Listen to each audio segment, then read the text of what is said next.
97.1 Forever. Mga kwento ng pag-ibig, kwento ng pag-asa at mga kwento ng buhay dito sa Barangay Love Stories. Love Stories.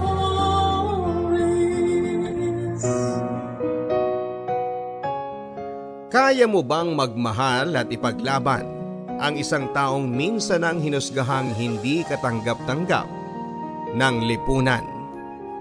Dear Papa Dudut, binabati ko po kayo ang lahat ng ating mga kabarangay ng isang mapagpalang araw. Isa po ako sa mga libu-libong loyal listeners ninyo. At sa totoo lang po ay matagal ko nang balak na magpadala ng aking kwento. Pero palagi pa rin po akong pinangungunahan ng pangamba na baka may makakilala po sa akin na kamag-anak o kakilala. Kaya naman po ang request ko po sana ay itago ninyo ang aking tunay na pangalan. Gayon din ang mga tauhan sa aking kwento. Ako po si Angel, 25 years old at nakatira sa Pasay City. Ako po ang panganay sa 4 na magkakapatid. At maaga pa lamang ay dumidiskarte na po ako para makatulong sa aking mga magulang dahil may kahirapan po ang aming buhay. Ang tatay ko po ay isang jeepney driver samantalang ang nanay ko naman po ay namamasukan bilang isang janitress sa isang kumpanya. Pangarap po ng mga magulang ko na makapagtapos po kaming lahat at gumanda ang aming buhay. At sa kabutihang palad naman po ay wala naman po ang naging pasaway sa aming magkakapatid. At wala po ang naging repeater o bagsakan sa amin. Hindi man po kami katalinuhan pero nairaraos pa rin namin ang aming pag-aaral. Dahil sa sipag at tiyaga. Yun lang po talaga, Papa Dudut. Habang tumatagal ay lalo pong lumalaki ang gastos namin sa pag-aaral. Lalo na noong college na po ako. At tumungtong na rin sa high school ang aking mga kapatid. At sa kasamaang palad ay tinamaan din po ang baga ng aming tatay mga 5 years ago. At naging mahina po ang resistensya niya dahil sa araw-araw na pamamasada at paglanghap ng usok sa kalsada. At kahit po gusto ko na nga po siyang tumigil sa pamamasada ng mga panahon na yon, ang sabi niya hanggat hindi pa daw niya kami nakikita na maayos na ang buhay, ay hindi rin daw po siya mapapagod na magtrabaho.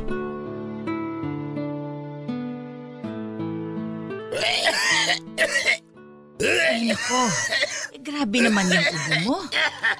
Iinumin mo muna itong maligamgam na tubig ha at ipaghahanda kita ng salabat para naman maging hawahan yung pakiramdam mo. Mabuti na lang at sakto din na sinigang itong niluto ko ngayon. Huwag ka na kaya munang mamasada bukas. Wala ito. Sandali, inom lang akong tubig. Dahan lang. Bukas, wala na itong ubo ko. Tay, tama si nanay. Iba na naman yung tunog ng ubo mo ngayon. Baka ma-hospital ka ulit. Hindi. Wala na ito. Nako, huwag mo nang pigilan niyang ubo mo. Oy, siya, sige. Mamasada ka na nga bukas. Pero sa tanghali ka na umalis, ha? Sayang ang pasada. Kalahating araw ang mawawala. Kaysa naman ikaw ang mawala sa amin. Diyos ko naman, Elmer. Mag-isip-isip ka. Oo nga naman, Tay. Magpahinga na kasi muna kayo bukas. Ay, hindi ako po pwedeng magpahinga. Mag-i-enrollment na ulit kayo. Kahit isang araw lang yan. Malaking kawalan yan. Huwag na po kayong mag-alala sa gastusin namin sa school. May trabaho naman po ako ngayon mag-i-endo ka na ulit, hindi ba? At saka, Angel, 2 taon ka na lang bago graduate. Gusto ko na nga rin munang patigilin ka dyan sa pagiging working student mo para hindi makasagabal sa pag-aaral mo. Tay, kaya ko naman pong pagsabayin ng pag-aaral at ang pagtatrabaho. Kumpara naman sa inyo, hindi hamak na mas malakas ang katawan at resistensya ko. Huwag niyo na po akong alalahanin. Ay, hindi yan ang pinupunto ko. Ang ibig kong sabihin, kahit pa malakas siyang katawan mo, mahirap mag-aral ang katawan at utak na pagod. Baka mamaya yan pa ang maging dahilan para madelay ka sa pag-graduate. Tay, graduate po ako. Pangako yan sa inyo ni nanay. Kahit na ano pang mangyari, hindi ako papayag na hindi ako makapagtapos sa takdang panahon. Gusto ko na rin po makakuha agad ng regular at mas maayos na trabaho pagka-graduate ko. Huwag niyo na po ako masyadong alalahanin. At yung stress, nakakadagdag pa sa sakit ninyo. Elmer, ay may punto naman itong si Angel. Hinay-hinay lang. Ilang araw na naman ulit yung ubo mong yan eh. Baka mamaya tuluyan ang bumigay ang baga mo. Mas malaking gastos yan. Ay nako, wag nga kayong OA. Alam ko ang katawan ko. Kaya ko ito. Saka simpleng ubo lamang ito. Ay nako, ewan ko ba sa'yo? Kailangan pa ba kitang ikadena dito para makapagpahinga ka naman? Nung nagsabog ng sipag at tiyaga ang Diyos, sinalo mo naman lahat. At parang nagbilang anghel po si Nanay Papadudut. Tumuloy pa rin po sa pagbiyahe si tatay sa kabila ng masama niyang pakiramdam. At pag uwi niya sa gabi talagang grabe na ang ubo at lagnat niya. Kinabukasan ay isinugod po namin siya sa ospital kahit pa nanlalaban siya dahil ayaw niyang gumastos. At doon na nga po namin nalaman na nagkatubig na nga po siya sa baga. At dahil nga po sa nangyari ay napagastos po kami ng husto sa pagpapaospital ni tatay. Sa awa naman ng Diyos ay na-discharge naman po siya matapos ang ilang araw at sa bahay nagpagaling na. Pero bago po namin siya nailabas ay kinakailangan naming mangutang sa mga kamag-anak at kaibigan dahil hindi naman pumayag ang ospital na mailabas siya hanggat hindi namin nababayaran ang lahat ng aming bills sa kanila. Ang buong sweldo ko po sa pinagtatrabahuhan ko ay napunta lang sa pagbabayad sa utang. At bukod pa dyan ay tuloy-tuloy pa rin ang gamutan ni tatay. Kaya tuloy-tuloy din ang mga gastos namin. Kaya naman talagang naging desperado po ako ng mga panahon na yon para makakuha kaagad ng trabaho. Pero sa kasamaang palad ay wala po talagang mahanap, Papadudut. Papalapit na po ng papalapit ang enrollment ko at ng mga kapatid ko. At walang-wala na po talaga kami. Kaya't iniasa ko na lamang po sa Panginoon ang kahihinatnan naming pamilya. Angel! OMG! Mary! Kumusta ka na? Uy, blooming ka! Naku, hindi. Nagkapera lang ng konti, kaya gumanda. Oo nga. Mukhang big time ka na ngayon, ah. Saan ka na ba nakalipat ng work? Naku, medyo nahirapan nga ako nun maghanap pagkatapos nating maendo. Pero ayun, sinwerte namang nakahanap din ako ng trabaho. So, saan ka na ngayon? Ha? Sa call center. Call center? Uy, may opening ba sila sa part-time? Ha? Naku, wala ngayon eh. Pero huwag ka mag-alala. Kapag nagkaroon, sasabihan kita kaagad. Grabe, ang hirap talagang makahanap ng part-time na trabaho ngayon. Karamihan talagang full-time ang gusto, no? Gusto ko nang patusin yung iba eh, pero night shift naman. Paano pa ako makakatulog niyan kung may pasok ako sa umaga? Naku, alam mo, ang gawin mo, magtrabaho ka na lang kaya ng isang buong taon. Tumigil ka muna sa pag-aaral, tapos mag-ipon ka muna. Hindi pwede. Nangako ko kina nanay at tatay na gagraduate ako on time. Pangako ko rin yun sa sarili ko. Pangit din kasi tingnan sa resume kung lalampas ako sa 4 na taon. Baka isipin agad, bumagsak ako. Ay, naiiyak na nga ako, Mary eh. Sobrang lapit na ng enrollment tapos kulang na kulang pa rin yung pang tuition ko. Gusto mo ba, pahiramin muna kita? Naku, wag na.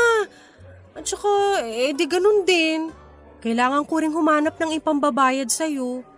Pinatagal ko lang yung problema. Ang kailangan ko talaga ngayon, trabaho.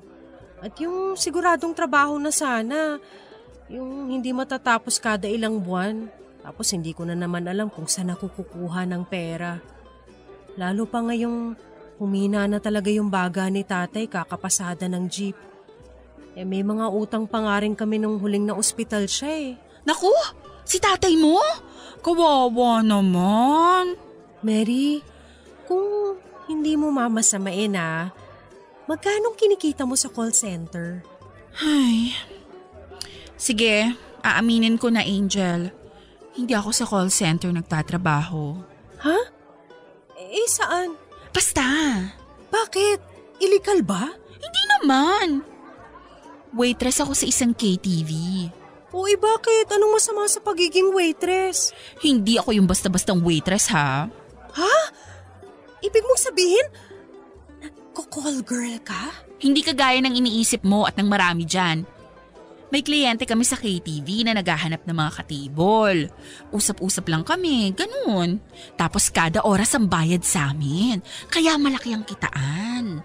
Malalaki pa kadalasan mag-tip. So, ganun lang. Usap-usap lang. Walang, Wala.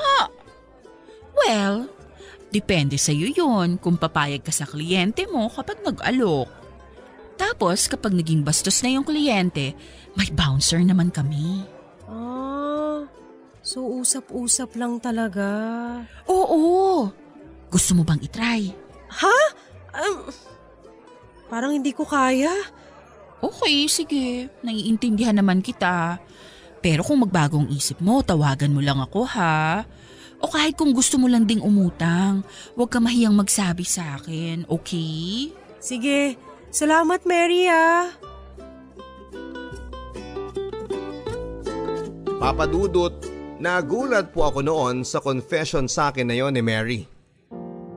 Nakatrabaho ko po si Mary sa isang maliit na grocery, kay darang ko po siya at kapareho ko siyang working student. Masiyahin at palaban na babae si Mary, Papa Dudut. Tulad ko, working student din siya at ang nakababatang kapatid niya po ay special child. Iniwan din po sila ng kanyang ama noong mga bata pa sila. Kaya ang nagtaguyod sa kanilang tatlong magkakapatid ay ang nanay niya. Kaya kung tutuusin ay mas malaki nga rin po talaga ang gastos ni Mary sa pang-araw-araw dahil sa sitwasyon nilang pamilya. Kaya nga rin po ako nagulat nang sumunod na magkita kami ay talagang mukhang yumaman na siya. At doon po ako napaisip kung magkano po kaya nga talaga ang kinikita niya sa KTV para umasenso ng ganon kabilis. Samantala ay patuloy lang po ako na naghahanap ng trabaho, Papa Dudut. Ni hindi ko naisip na magka-interes ako sa ganong klase ng trabaho. Kahit na po kasi sinabi pa ni Mary na inosente lang naman ang ginagawa nila ng mga kliyente niya. At pinapaniwalaan ko naman po siya. Batay sa pagkakakilala ko sa kanya ay hindi pa rin mali sa isipan ko ang masamang tingin ng lipunan sa mga KTV girls. Pero nang papalapit na ang enrollment naming magkakapatid at nagagalit na rin ang mga pinagkautangan namin dahil may mga sarili din silang pinagkakagastusan sa perang ibabayad namin, ay unti-unti na po akong natempt na pumasok na rin sa KTV. At hindi nagtagal ay pumayag na rin po ako. Muli kong kinontak si Mary at sinabi na interesado akong subukan ang ginagawa niyang trabaho. Medyo high class po ang KTV na pinagtatrabahuhan ni Mary, Papa Dudut. Ang suot po nila ay formal, mga nakagown na akala mo ay a-attend ng debut. Karamihan ng mga kliyente ng KTV ay mga foreigner. At nang nag-obserba po ako isang gabi ay nakita ko pong kwentuhan nga lang naman ang nangyayari sa mga kliyente at sa ibang mga KTV girls. Kung meron mang kakaibang nangyayari, mga simpleng landian lang. Doon ko rin nalaman kay Mary na yung iba sa kanila ay nai-love na nga rin sa mga kliyente nila at naging boyfriend o asawa na. At isa na nga si Mary doon na nagkaroon ng boyfriend na gwapo at batang Koreano. Nang makita ko po ang klase ng trabaho na ginagawa nila ay doon ko na nga po nakumbinsi ang sarili ko na talagang sumabak sa pagke-KTV. Naisip ko na sakto lang din naman po ang pasok doon dahil hanggang 3:00 lang ng madaling araw bukas ang KTV. At pwede pa ako makatulog ng ilang oras bago ang klase ko. Huling 2 taong ko na rin po sa college noon kaya hindi na kasing bigat ng dati ang load na kailangan kong pasukan. Kaya 2 araw bago magsimula ang unang araw ng klase namin ay nagsimula na rin po ako sa pagki-KTV. Inilihim ko ng matindi ang bagay na yon sa aking pamilya. Ang sinasabi ko po sa kanila ay waitress lamang ako sa isang sosyal na restaurant. At dahil malayo din po ang KTV sa bahay namin at sa eskwelahang pinapasukan ko ay naging komportable din po ako na wala akong makakasalamuha na kakilala ko. Ang sabi ko sa sarili ko, 1 taon lang ako dito at pagtungtong ko ng huling taon sa kolehiyo ay may sapat na akong pera para makapag-focus sa pag-aaral.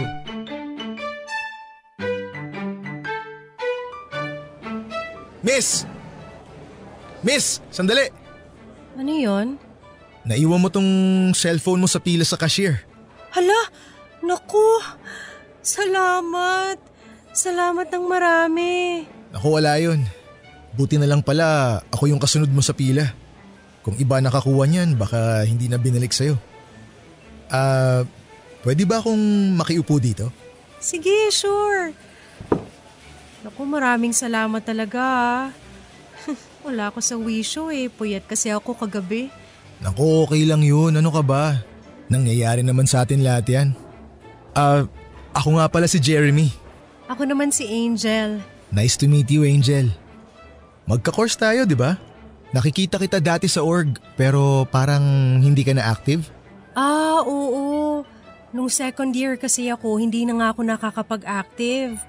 Working student kasi ako kaya hindi ko na kaya magdagdag pa ng extracurricular activities. Wow! Ang galing mo naman. Buti na babalanse mo. Medyo mahirap. Pero kakayanin para sa ekonomiya. Actually ako dapat magtatrabaho din ng part-time. Pero hindi ko na tinuloy. Ayos lang. May scholarship din naman ng varsity. Ay, oo nga pala. Kaya pala medyo familiar ka. Kasi nasa basketball team ka nga pala. Oo nga, pero palagi namang bangko. Sa totoo lang, alam mo, gusto ko nga rin mas maging active dito sa school Gusto ko mag-audition sana sa theater group. Kaso, alam ko naman eventually aalis din ako kasi hindi kakayanin ng schedule ko. Saan ka ba nag-work ngayon? Ha? Sa restaurant. Nag-waitress ako pagkatapos ng klase. Ganun? Saan bang restaurant yan para makakain naman ako doon minsan? Malayo Sa restaurant na yung nasa loob ng isang building sa may Global City. Para talaga yun sa mga empleyado ng mga kumpanya sa building. Talaga? Ang layo pala, no? Sayang naman. Pero buti hindi ka na haggard sa pagkukommute mo tapos may pasok ka pa. Medyo hassle nga kasi umaabot ako sa rush hour kaya halos 2 oras ang biyahe. Pagdating ko doon, hulas na ako. Ikaw? Nahuhulas? Parang hindi naman. Sigurado ako na maganda ka pa rin kahit sa tingin mo haggard ka na. Naku, basketbolero ka talaga. 1 oras pa lang tayo nag-uusap. Nambobola ka na. At dahil nga sa hindi sinasadyang pagkakataong yon, ay naging magkaibigan kami ni Jeremy Papadudut. Magkabatch po kami pero sa ibang section po siya. Naging instant din po ang pagiging magaan ng loob ko sa kanya. Mabait po si Jeremy, masiyahin, masipag, hindi man po siya ganon kagwapo. May dating po siya, lalo pat miyembro siya ng basketball team. Kaya hindi nga po nagtagal ay parang nagka-crush na nga po ako sa kanya. At ramdam ko din po na may crush din siya sa akin. Hindi nagtagal ay parang naging mag-MU na kami. Lalo pat pareho naman kaming single. Palagi po kaming magka-text at malimit na magkasabay na rin po sa pagla-lunch. Wala din po kasi akong halos na barkada sa school kasi nga po eskwelahan, trabaho at bahay lang ako. Lalo na noong first year pa lamang kung kailan ang mga estudyante ay bumubuo pa lamang ng kani-kanilang mga grupo. Si Jeremy naman po ay halos ang mga barkada ay mga varsity din. Kaya naman minsan ay nahihila na rin po ako sa mga lakad nila. Gayon pa man ay may isa pa rin pong humaharang sa pagkakaibigan namin ni Jeremy. At eto na nga po ang aking pagpapakatotoo at ang aking lihim na trabaho sa KTV. Natatakot po kasi ako na magbago ang tingin niya sa akin, lalo pat masama ang tingin ng lipunan sa mga kagaya namin. At para hindi na nga po manganak ang kasinungalingan ko sa aking totoong trabaho sa gabi, ay sa tuwing mapag-uusapan po namin ni Jeremy ang tungkol sa aking pag-working student, ay agad ko pong tinatapos o nililihis ang usapan. Pero hindi po nagtagal, ay mas naging mahirap na po sa akin ang magtago nito. Lalo na noong nanligaw sa akin si Jeremy ng formal at ako naman ay na-fall na rin sa kanya.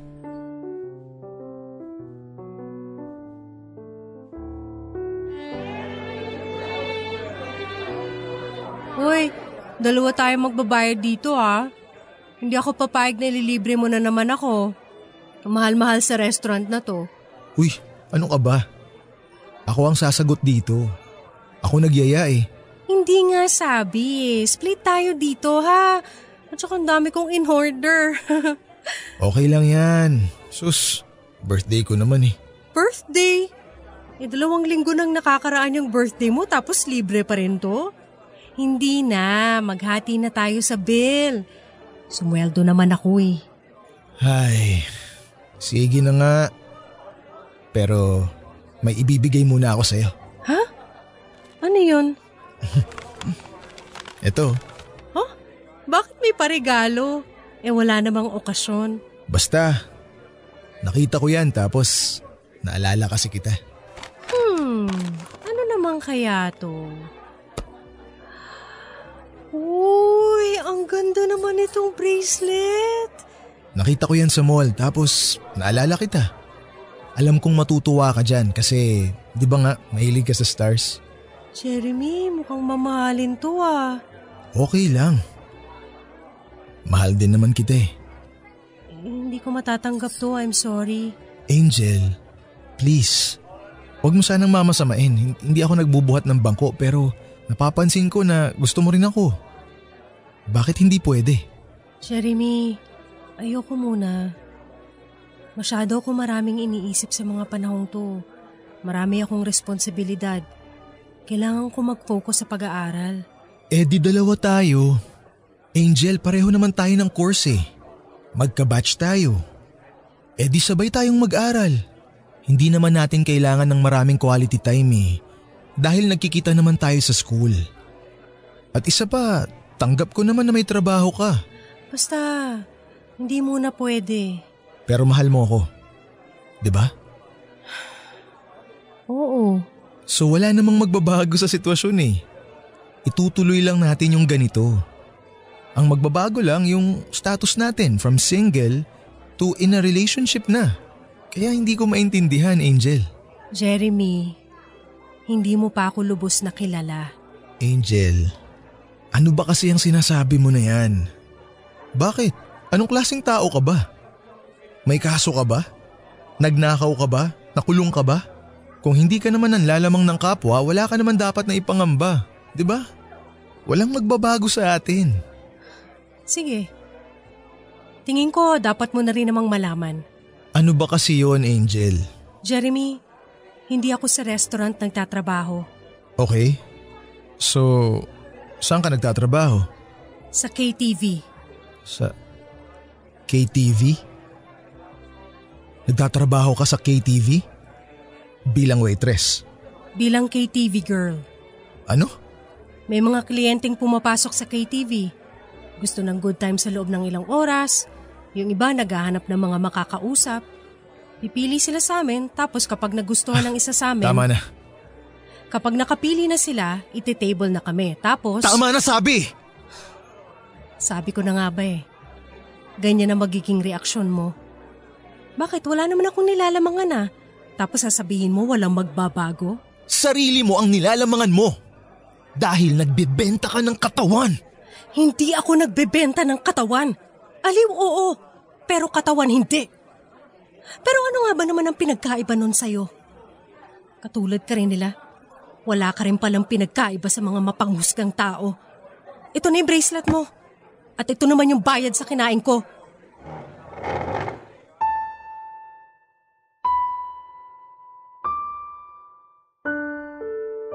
Aaminin ko sa inyo, Papa Dudut, kahit na may pag-aalinlangan ako na magtapat kay Jeremy tungkol sa aking totoong trabaho sa gabi, ay may bahagi sa akin na umaasang maiintindihan niya ako. Nakakaiba siya sa lahat ng mga tao na nakilala ko. At tatanggapin niya kung sino ako nang walang panghuhusga. Pero hindi pala. Nagkamali pala ako. Hindi po siya naging interesadong marinig kung ano man ang paliwanag ko. Ang kinapitan lamang niya ay nung sinabi kong KTV girl ako at ang mga dati pa niyang maling akala tungkol sa ganong klase ng trabaho. At sigurado po ako na matapos kong sabihin kay Jeremy na KTV girl ako, ang tingin niya sa akin ay napakarumi ko na. Matapos ng insidente yon ay umiwas na po ako kay Jeremy, Papa Dudut. Pero matapos ang isang linggo ay sumubok po ulit si Jeremy na kumontak sa akin at mag-sorry. Pero ako na po ang umiwas. At nung minsang nagkausap kami ng matino, ang sabi niya sa akin ay mahal niya ako. At tanggap na rin niya kung ano man ang trabaho ko. Pero hindi ko na po siya pinagbigyan ng pagkakataon. Ang sabi ko sa kanya, ang isang normal na katulad niya at ang katulad ko ay malabong magkaroon ng isang maayos at tahimik na relasyon. Nagpatuloy po sa pagsuyo sa akin si Jeremy ng ilang linggo matapos ng insidenteng yon, Papa Dudut. At kahit na maraming beses ko na pong pinanlalabanan ang sarili ko, nasagutin siya at makipagrelasyon sa kanya. Naisip kong ang nangyari sa amin ay patikim ng mga posible naming pagdaanan sa future. Sigurado ako na dahil sa trabaho ko, ang isang malaking kailangan niyang panlabanan ni Jeremy ay ang selos at paranoia na magiging loyal ako sa kanya. Kahit na kung sino-sino pang lalaki ang nakaka-table ko gabi-gabi. At bukod pa dyan ay magiging bahagi na ng pagkatao ko ang trabaho kong yon sa KTV. At alam kong balang araw ay lalabas din ang bagay na yon sa ibang tao, tulad ng sa mga magulang niya. At kung dumating ang araw na yon, ay hindi po ako sigurado kung kaya pa rin akong ipaglaban ni Jeremy. Nang tumagal ay nagsawa na rin po si Jeremy sa kakahabol sa akin. At ilang linggo matapos yon ay napansin kong palagi na po siyang may kasamang ibang babae. Si Tin, kaklase niya, maganda at fashionista. At doon ko po nalaman na mahal ko nga po talaga si Jeremy, Papa Dudut. Dahil sobrang naging masakit po sa akin ang makita siya na may kasamang iba.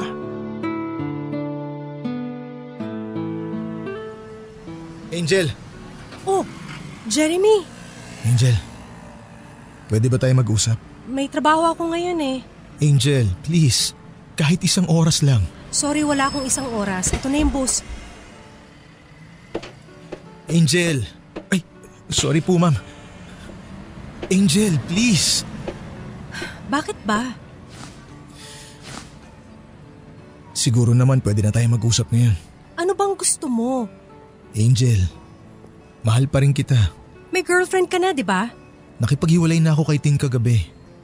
Hindi ko na kayang lokohin pa yung sarili ko Ikaw ang mahal ko.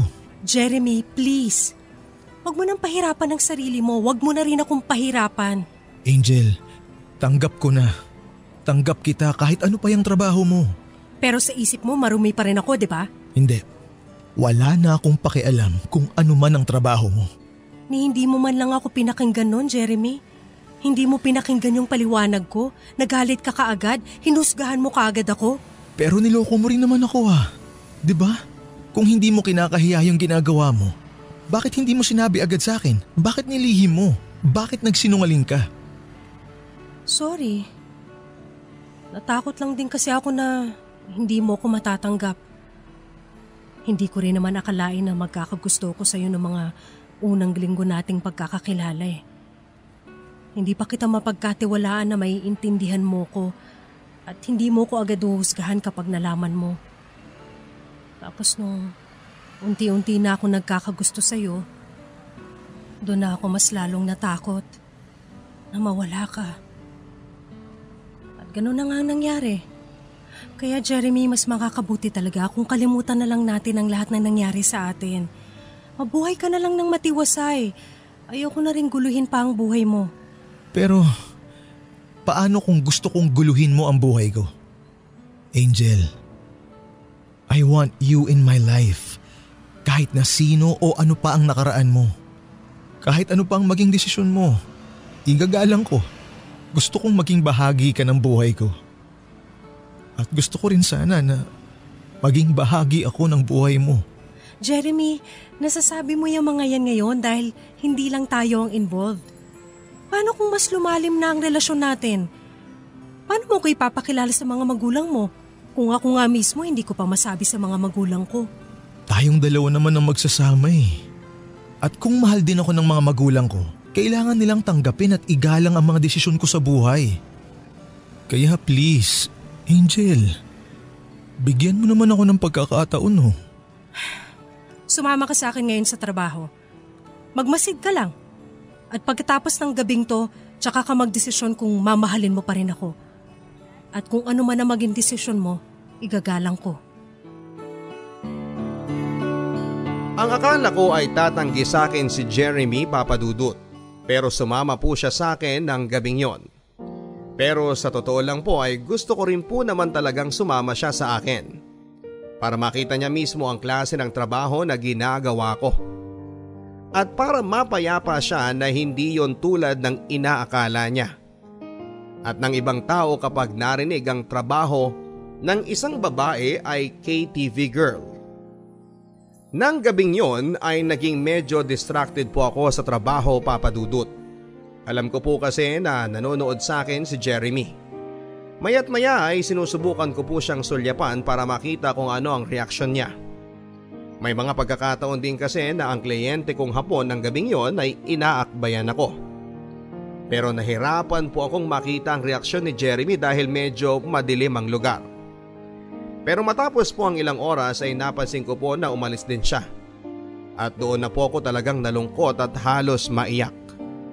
Dahil alam kong hindi kaya ni Jeremy ang makita na ako ay nakikipagkwentuhan at inaakbayan ng ibang lalaki. Kahit na trabaho lang.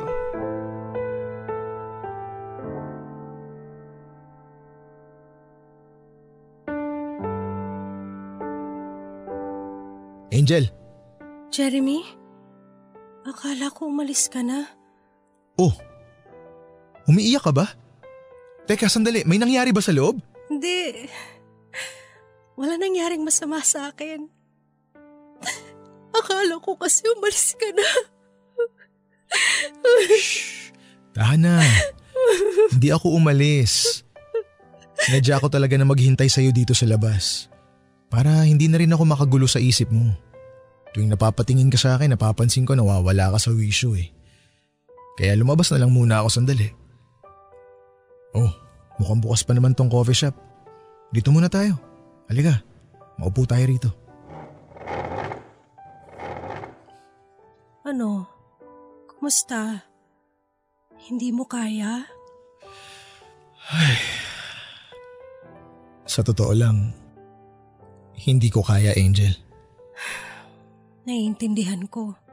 Pero kahit na ganun, hindi pa rin nagbago ang nararamdaman ko para sa'yo. Ha? Mahal talaga kita, Angel.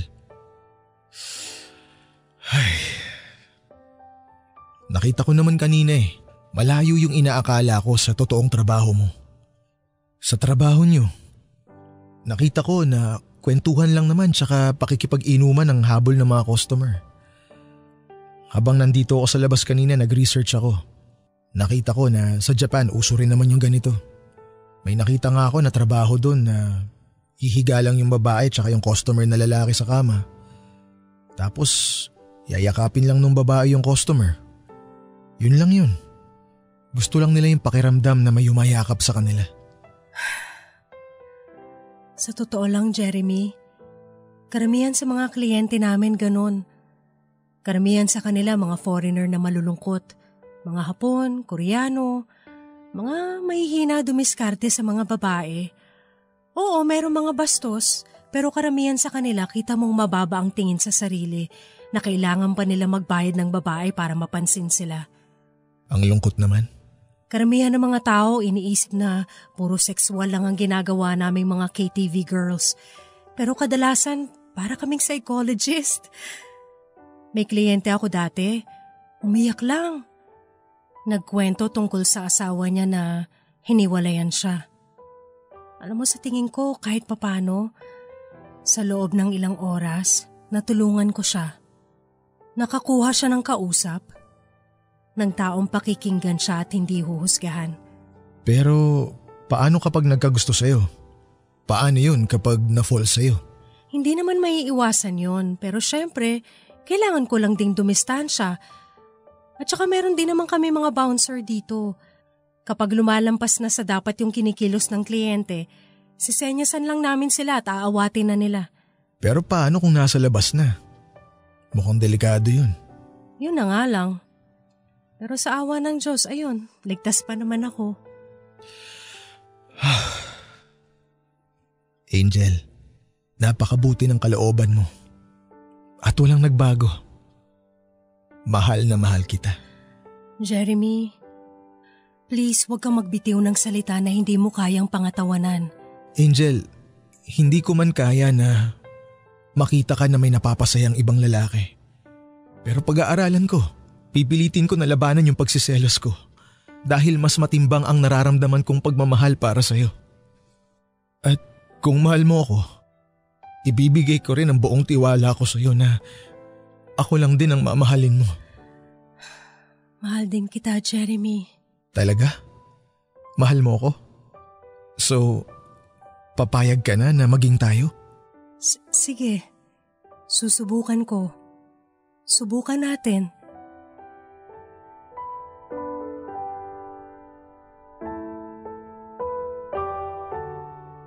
At nakipagrelasyon na nga po ako kay Jeremy Papadudut. At sa awa ng Diyos ay naging maayos naman po ang aming samahan. Sa katunayan nga po ay hinahatid at sinusundo po ako ni Jeremy sa trabaho ko.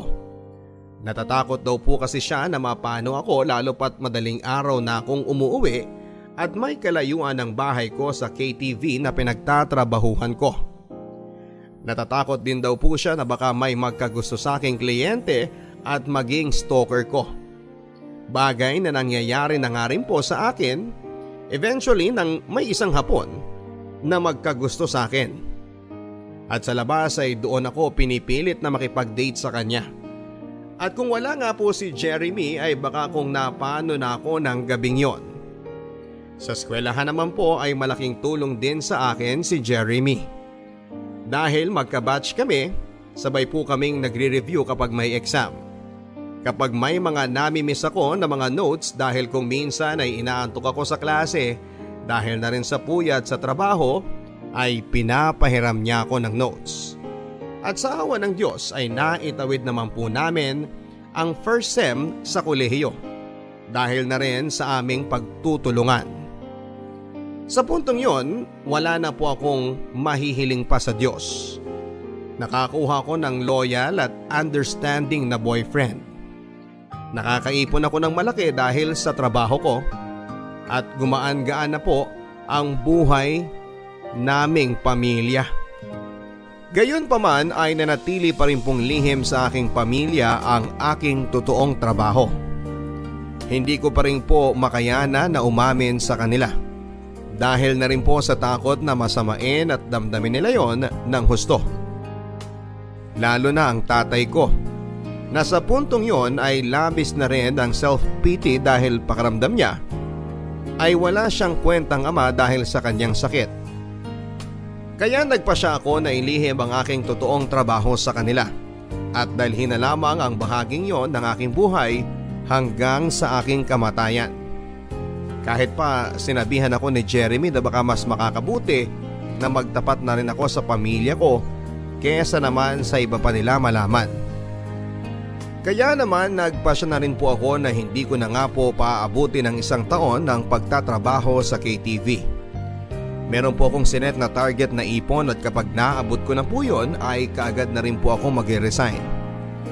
Alam ko po kasi na habang nagtatagal ako sa KTV at habang may nakakasalamuha ako sa lugar na yon ay mas lumalaki ang tsansa na marami pa ang makaalam ng aking trabaho. At nang malapit ko na nga pong maabot ang target na ipon ko ay doon naman po nagbiro ang pagkakataon, Papa Dudut. Akala ko'y napakaswerte ko ng nilalang pero sa isang iglap ay parang bigla kong dinagukan dahil isang gabi may isa akong hindi inaakalang makakataumpalad sa KTV. At yon ay si Makoy, ang ka-team ni Jeremy sa basketball.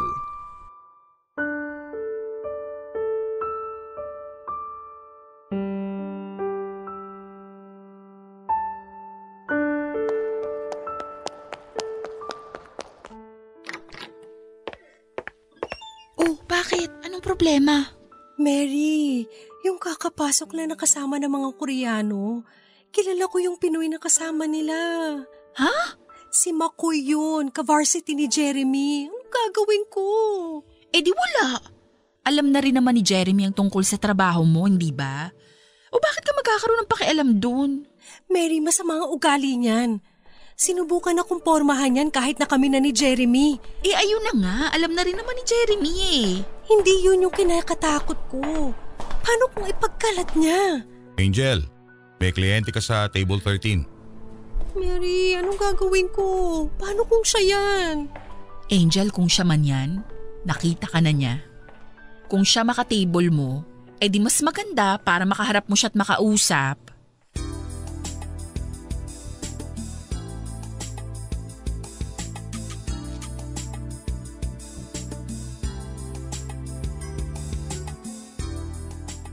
Makoy? Hi, Rose. Dali. Dito ka sa tabi ko.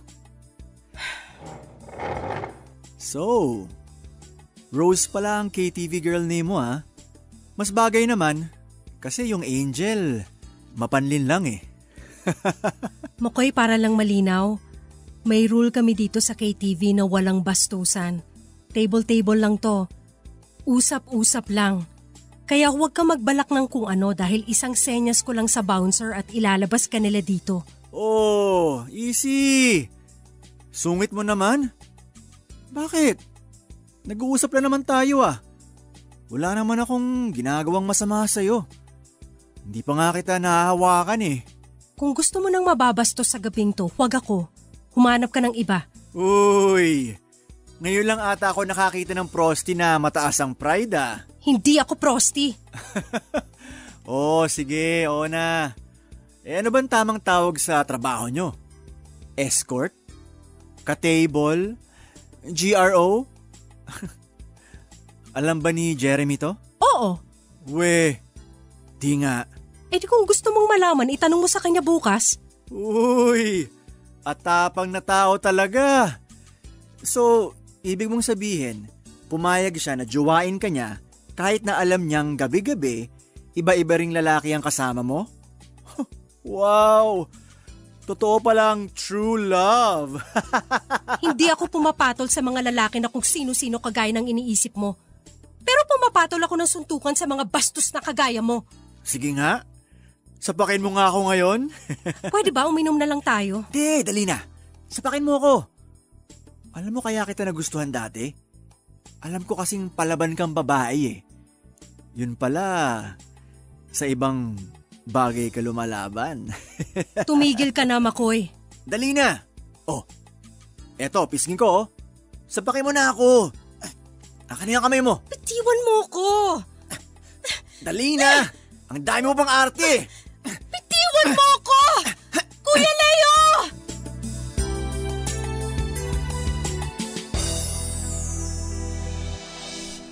Agad na nirespondihan naman po ako ni Kuya Leo, ang bouncer namin sa KTV ng gabing yon. Pinalis po ang grupo nila sa KTV para hindi na magkagulo pa. Samantala, pinayagan naman po ako ng mabait kong manager na huwag na munang tumanggap ng iba pang kliyente sa gabing yon. Agad ko pong tinawagan si Jeremy at nagpasundo. At pagdating po niya ay doon ko ikinuwento ang nangyari. At hindi ko po akalain na yon ang magiging unang away namin ni Jeremy, Papa Dudut. Noon ko lang po na-realize kung gaano pala talaga kahirap kay Jeremy ang pigilan ng sarili niya na maparanoid at magselos. At ngayong kakilala pa niya at mas malala pa, si Makoy pa ang naging kliyente ko na notoryo sa pagiging basagulero at playboy sa eskwelahan namin. At ramdam kong medyo natamaan ng pride ni Jeremy. Pero mabuti na lamang po talaga at mahal namin ang isa't isa at matibay na ang aming relasyon, kaya't nagkaayos din po kami ng gabing yon.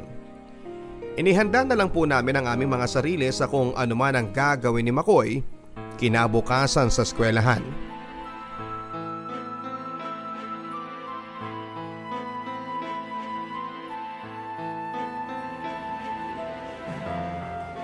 Hi, Rose. Mag-isa ka ata pwede ba kitang makatable? Umalis ka na, parating na si Jeremy. Oh, so hindi ka pa niya hinihiwalayan? At bakit naman niya ako hihiwalayan? So hindi mo pa nakwento sa kanya yung nangyari sa atin kagabi? Sinabi ko na sa'yo, alam na ni Jeremy ang tungkol sa trabaho ko, kaya tumigil ka na. Hindi yun. Yung tungkol sa nangyari sa atin, na natikman na kita. Ano? Anong pinagsasasabi mo dyan? Basta ako, ang naalala ko nangyari sa atin kagabi, naghalikan tayo sa KTV. At pagkatapos nun nag-check-in na tayo sa katabing motel. Tanga ka rin talaga, no? Alam ni Jeremy ang totoong nangyari. Sinundo niya ako agad doon. Kakilala niya si Kuya Leo, kakilala niya mga katrabaho ko. Kahit ano pang kasinungalingan mo, walang kwenta.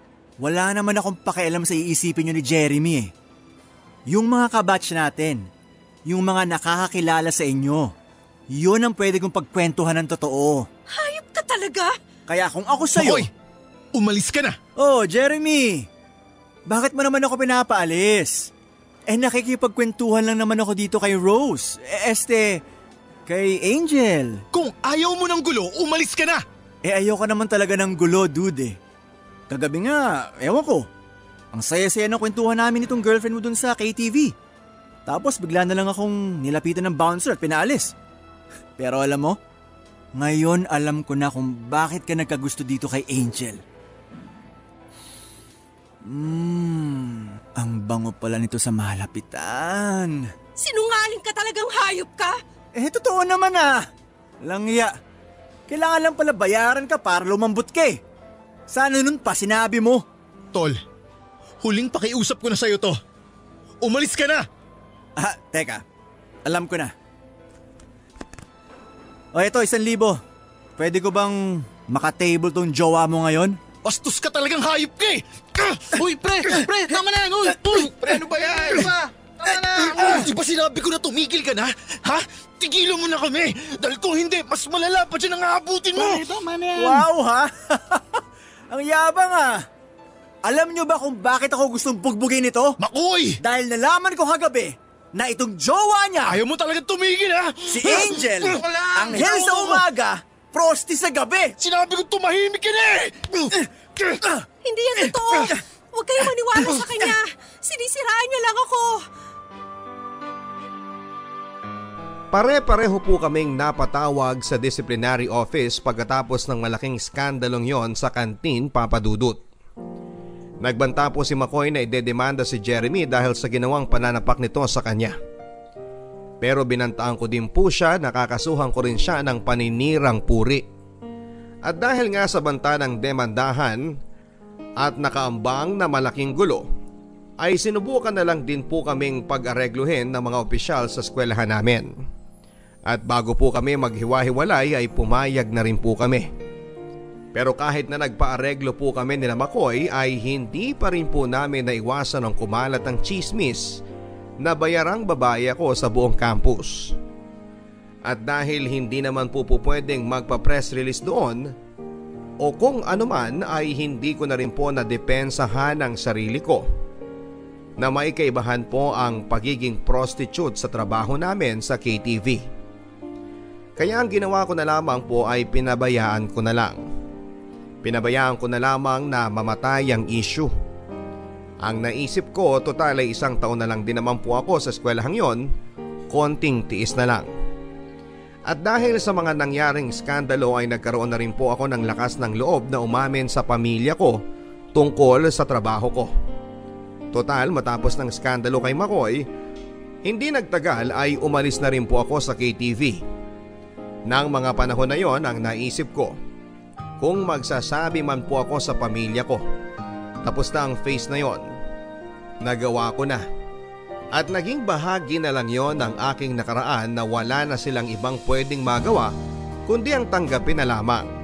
At sa awa naman ng Diyos, napaliwanagan ko rin naman po sila at naintindihan din po nila ako.